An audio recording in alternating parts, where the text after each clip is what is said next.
Let's look at the next property of ratio. Quantities we compare must have same unit. Already we have seen the definition of ratio. That is, ratio can be done only between the quantities which are same kind. Apart from the definition, there is an important point will be considered in this property. That is, quantities of same kind are compared to be in same unit. Let's see how it is.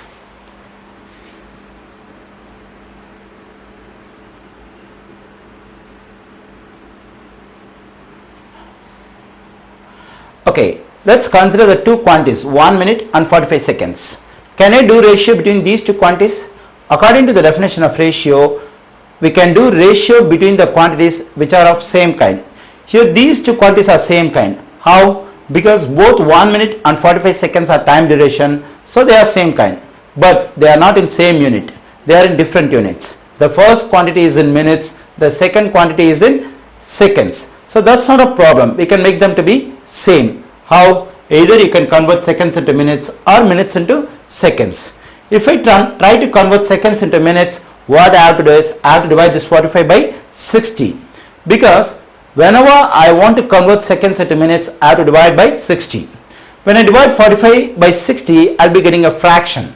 So better we can avoid fraction. So we can try to convert minutes into seconds. If I want to convert minutes into seconds, I have to multiply it by 60. So to convert this 1 minute into seconds, I multiply this quantity 1 minute by 60. Then I get 60 seconds.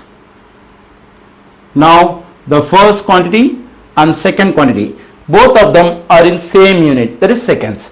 Now we can do ratio between them, that is 60 is to 45. Here both the quantities of this ratio are integers, but it's not in its simplest form. Because there is a common divisor for both 60 and 45, that is 15. So we have to divide both these by 15. When I do so, I get 4 is to 3. So now this is in simplest form because it cannot be done, it cannot be simplified anymore. So 4 is to 3 is the ratio between the two quantities 1 minute and 45 seconds. Okay, let's look at one more example. 1 kilogram 750 grams. Here both the quantities are weight, so they are same kind, we can do ratio between them. But the units are different. The first one is in kilogram, the second one is in grams. So what we need to do is we have to convert both the units into same. How? Either you can convert kilograms into grams or grams into kilograms. When we are doing such conversions, better avoid fractions. Okay, if I convert kilograms into grams, I will not be getting a fraction.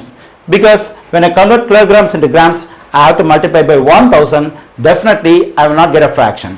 So to convert this kilograms into grams, let's multiply this one by 1000, then 1 times 1000 is 1000 grams. Okay, now both the quantities 1000 grams and 750 grams, both of them are in same unit grams. Now we can do ratio between them. 1000 into 750. Okay, now there is a common divisor for both 1750, that is 250. So we can divide both the terms of this ratio by 250. This is 1 times, this is 4 times. 1 times, this is 3 times. So 4 is to 3 is the ratio between 1 kilogram and 750 grams.